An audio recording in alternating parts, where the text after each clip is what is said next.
Welcome to the Muhammad Ali Center here in downtown Louisville. Now, this is one of the city's crown jewels for a reason, Eric. It really is. I think you and I both really love what this center has done to show the struggles and the accomplishments of not just African Americans here in Louisville, but around the world. This exhibit where we're sitting is a perfect example of that. And hopefully you at home are familiar with our Moments That Matter series. It's a really good opportunity for us to share the stories not only locally here in the state of Kentucky and in Indiana, but also all across the country about the struggles that African American people have had in our community. So today, as we continue to celebrate Black History Month here in the city of Louisville, we are bringing you these stories in their entirety. So we are going to start with something with which we're all familiar, basketball. Yes, Tyler Griever sat down with two University of Louisville basketball players who are truly making history.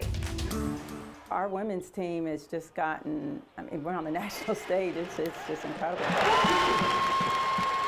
As two legends watch Louisville women's hoops, they remember building it.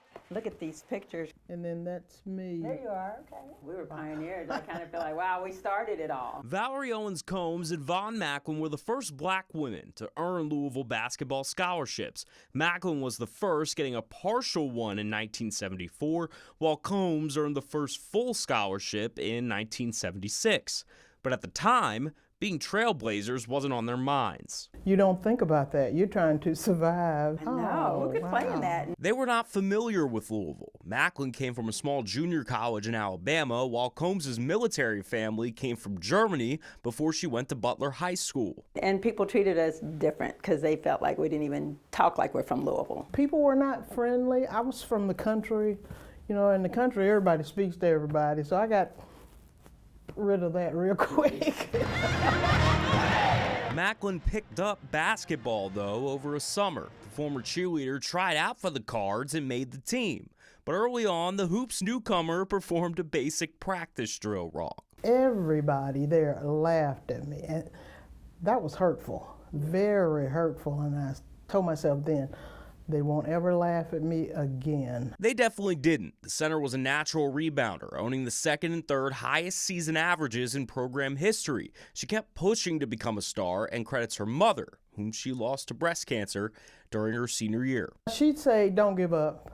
Don't let anyone else tell you who you are or what you can do. A couple years later, Combs came to the Cards as a sought-after recruit. But entering high school, she was also new to basketball. I was picking my hair out. Her height stood out, though, to former Butler and U of L head coach Terry Hall at a junior varsity game. She came and said, you know, I'm going to put you in the game. So I got out of the stands, played a JV game, felt like I must have did something right. It started a Hall of Fame career. Combs set records while leading Butler to a state title before following Hall to Louisville. She became the first in program history to reach 1,000 career points. Had we not moved back to Louisville and sports started getting really good for young ladies in high school, who knows what I would have done. The U of L Hall of Famer thanks another in Macklin for starting it. I'm basically really following in her footsteps. She paved the way. In fact, Macklin coached Combs some as a Cardinal assistant. She was a motivator, and she was a great assistant coach. I appreciate her for being respectful, supportive, and encouraging. It helped the two build a lasting friendship. They attend every women's basketball home game and often try to bring young girls to watch.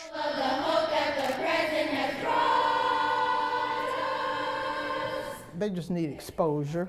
I didn't have anyone to look up to when I started playing. Anytime you can uplift somebody that shows the interest in it, I think goes a long way. A long way to producing more pioneers. I'm so proud of the girls now, and the sky's the limit for them. Reporting in Louisville, Tyler Griever, WHAS 11 on your side. So let's go back even further. The Underground Railroad may have been one of the biggest mysteries in history. Luckily now, we're able to learn more about it. Here's Alden German. This room is a recreation of a typical slave owner's home in the 1840s and 1850s. Many of these artifacts are from that time. And while the slave owners were relaxing comfortably, their slaves were secretly planning their escape, making this home in particular a very important part of Kentucky's Underground Railroad. The Underground Railroad, a slave's first step in the journey for freedom. Kentucky was a hotbed for slavery in the 1800s before the Civil War, but it wasn't until the 1830s that the Underground Railroad became more of an organized network. The Underground Railroad consisted of homes and churches acting as safe houses where slaves hid until their next move. It's not necessarily a place where someone may hide. It's a place where people are escaping from. Nancy Stearns-Thies is director for the Oldham County History Center in LaGrange. The museum is the original home of James and Amanda Mount. The Mounts were very involved in the slave trade. In addition to owning slaves, James Mount worked as the local slave jailer. In consideration of the sum of $1,250 in hand paid by Amanda M.F. Mount, wife of James Mount. The Mount family has troves of original documents from the mid-1800s, including newspaper advertisements. Many slaves escaped from their plantation. The Mounts used the paper to find the runaways. She hired bounty hunters to go after, we have one that says 2 Negro slaves left, to join the Union. The shrinking size of the printing press made it much easier for people to place bounties on runaways, in addition to placing advertisements searching for large quantities of human labor. It's unknown how many Underground Railroad locations there were in Kentucky. The state didn't keep good records. The Ohio River, however, was the point to cross for runaways. It was also the Mason-Dixon line. States north of it were free, making Kentucky, in a way, a gateway to freedom. There were all kinds of escapes that people used. People would jump on steamboats. People would use railroads. Even the canals that were built up in Cincinnati, people would follow canals trying to get north to freedom. Although the horrors of slavery can be tough to learn, the fight for freedom was instrumental in shaping our world today. These people made great sacrifices for us to be able to live the way that we do today. If we forget these people, then we don't do justice to all of the sacrifices they made for us, and we don't appreciate where we live. Reporting in LaGrange, Alden German, WHAS 11 on your side. After the break, an unlikely man saves a historic Kentucky town.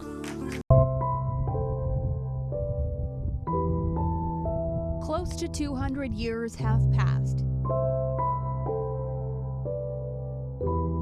since Springfield was hit hard by the cholera epidemic in 1833. But much of the city's landscape remains the same, only the names have changed. We're very proud of our downtown Main Street, that's for sure. Very preserved. And This used to be a department store back in the day. 139 over there used to be a restaurant called Snappy Grill. Judge Executive of Washington County Tim Graves tells the story of Louis Sansbury. In 1833, a 27-year-old Sansbury, an enslaved man, found himself holding the keys to the city in the midst of an epidemic. So the cholera was really bad, and I think the first episode there was 80 people lost their lives to it.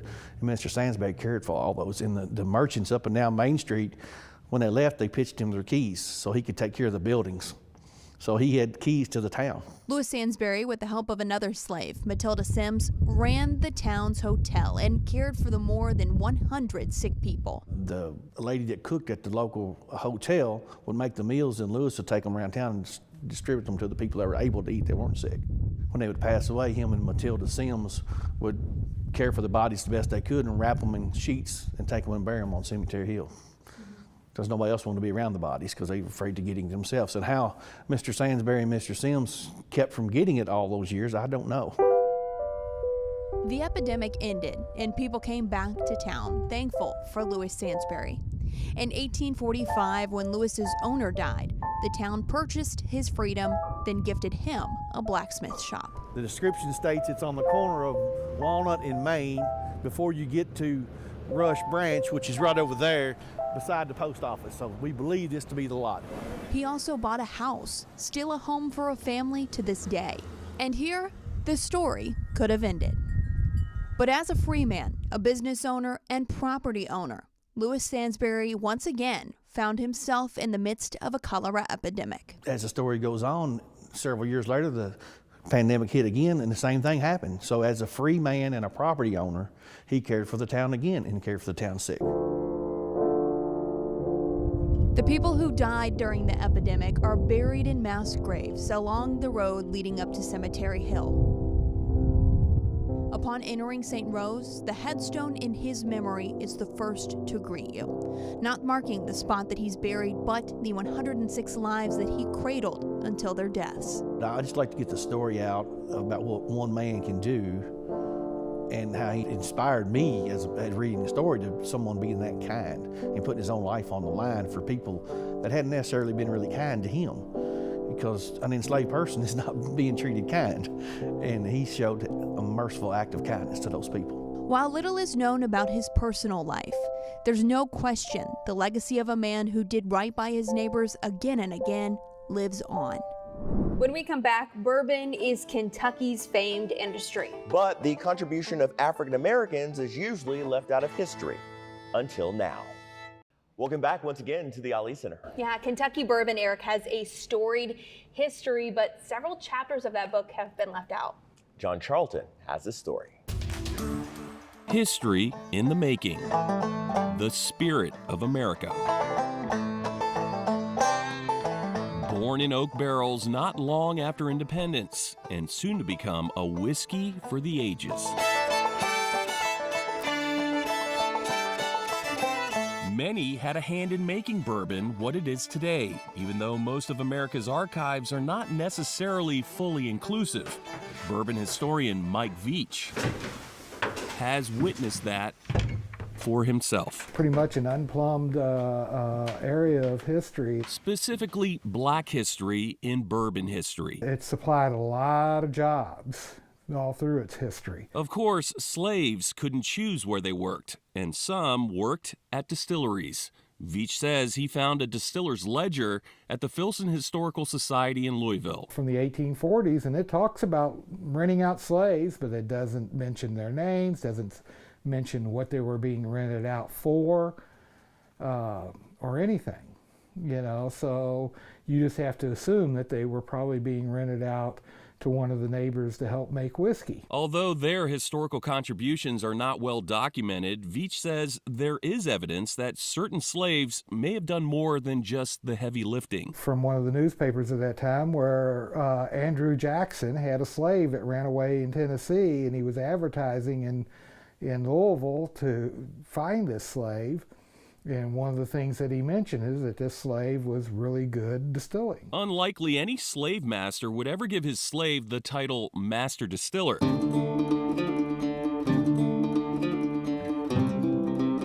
However, another black man in Tennessee, Nearest Green, basically was. Who taught Jack Daniels how to distill whiskey, you know, as a slave. After slavery, Nearest Green, and then his son stuck with Jack Daniels. Their descendants even remain to this day.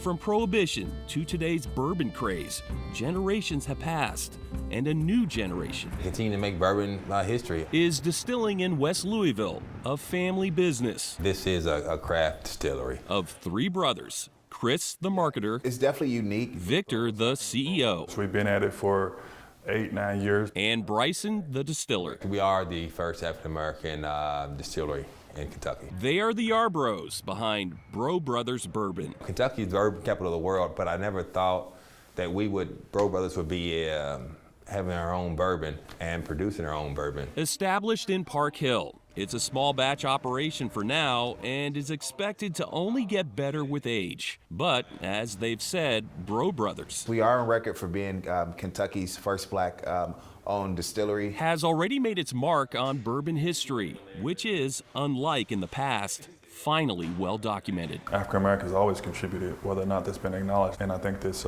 key movement to make that acknowledgement known. And I think this is where we are now. We can help push that narrative forward and that understanding of the history forward with Bro Brothers as well, being living history. Making history. And history in the making. African Americans no longer hidden figures in bourbon's future. John Charlton, WHS 11, on your side. After the break, digging into who we are, really. How to start your genealogy journey. Welcome back. For African American families, finding a complete and full genealogical picture can sometimes be a dead-end street. That is, until now. This was my mother's father. There's not a single word on any of these pages that changes who Sharon Shanks is. You know, we didn't get around as much. But every word, on some level, explains who she is. I think when you understand who you are, there's more value, self-value. And I think it's real important now with all the things that are coming from every direction of media and every source that people understand who they really are. It can give you strength. Sharon is Nelson County's library director. In fact, she's the first African-American library director in the state of Kentucky. And these words on these pages, in these binders, are among the rarest of treasures. I think we all have to know, at least think we know why we're here. I am in my mid-60s, so I'm in a place of looking back and making connections. These are genealogy records of her family stretching back into the days of slavery. And while genealogy records are not themselves rare, they are not always easy to put together for African-American families where these histories were often passed down orally and poorly recorded. Started digging, the process of genealogical research. That is where Ellen Smith comes in. I think some people would possibly think it would be the most boring job in the world, but for me it's very exciting. Technically, Ellen is Nelson County's head genealogist, but the real effect of her work is this. Owners of slaves were required to pay taxes on their slaves. Mm-hmm. And so in this case, they have given the names of the slaves, and that is a treasure. Ellen is able to help unlock hidden histories, family lineage, decipher connections, and help offer crystal clear perspectives for so many families that have spent so much time wondering, how did we get here? And what has our full experience in this country looked like? Then we start divulging into like census records, all sorts of records, marriage records. Is there a will? Did the family have land, deeds? For a black family, they need to find the white owner if it involves slavery. And then they need to research that family. Knowing that, Sharon wanted to learn more about a large home in Nelson County that she'd pass regularly, one she was inexplicably drawn to. So I thought, okay, what's going on? Why am I having this instinct, this draw to this house? And so I called Ellen and I told her about it, where it was, and I said, I don't know why, but I can't remember exactly what I said, but it was something like, something tells me I have a connection over there.